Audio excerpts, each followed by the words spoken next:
조선왕조 13과서의 옌크제크 청는 한국 역사에서 가장 긴 왕조로 약 500년 동안 지속되었습니다. 이 시기는 정치, 경제, 사회, 문화 등 여러 분야에서 중요한 발전이 있었습니다. 조선 왕조의 문화와 특징을 여러 측면에서 자세히 살펴보겠습니다. 1. 정치체제 유교적 통치 이념. 조선은 유교를 국교로 삼고 유교적 원칙에 따라 국가를 운영하였습니다. 왕은 천자로서 도덕적 모델이 되어야 했고 관리들은 유교 경전을 바탕으로 선발되었습니다. 과거제, 관리 선발을 위해 과거제를 도입하였고 이는 학문과 능력에 따른 공직 진출을 가능하게 했습니다. 이로 인해 유학이 발전하고 많은 학자들이 배출되었습니다. 2. 사회구조 양반, 중인, 상민, 천민. 조선 사회는 엄격한 신분제를 가지고 있었습니다. 양반은 정치적, 경제적 권력을 지니고 있었고 중인은 상업과 공업을 담당했습니다. 상민은 농민과 노동자로 구성되었으며 천민은 최하층 사회에 속했습니다. 가족 중심의 사회, 유교의 영향으로 가족이 중요한 사회 단위로 여겨졌습니다. 효샤오와 혈연 관계가 중시되었고 남성 중심의 가부장제가 일반적이었습니다. 3. 문화와 예술문학. 조선시대에는 한글 창제 1443년 이후 한글로 쓰인 문학 작품들이 많이 등장했습니다.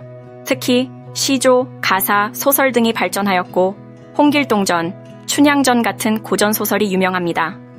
서예와 회화. 조선시대의 서예는 한자와 한글 모두에서 발전하였으며 회화는 풍속화, 초상화, 산수화 등이 주류를 이루었습니다. 화가로는 겸재정선, 단원, 김홍도 등이 유명합니다. 건축.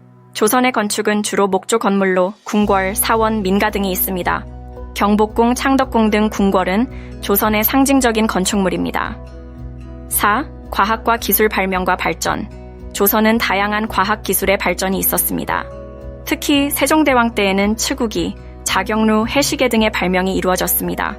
이러한 기구들은 농업과 천문학, 기상관측에 기여했습니다. 농업기술, 농업이 경제의 중심이었기 때문에 다양한 농업기술이 발전하였고 농서가 편찬되었습니다. 특히 농사직설은 농업기술을 정리한 중요한 문헌입니다. 5. 종교와 철학. 유교와 불교.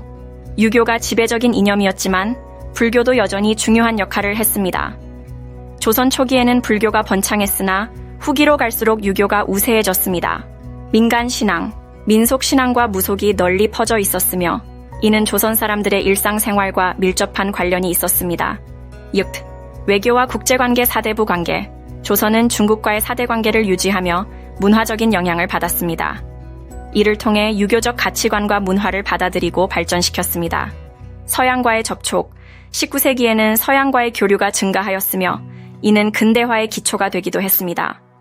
결론. 조선 왕조는 유교적 이념을 바탕으로 한 정치체제와 엄격한 사회 구조를 가지고 있었으며 문학, 예술, 과학 등 다양한 분야에서 풍부한 문화유산을 남겼습니다. 이러한 요소들은 한국 사회와 문화의 기초를 형성하였고 현재까지도 그 영향이 지속되고 있습니다. 추가로 궁금한 점이나 더 알고 싶은 내용이 있다면 말씀해 주세요.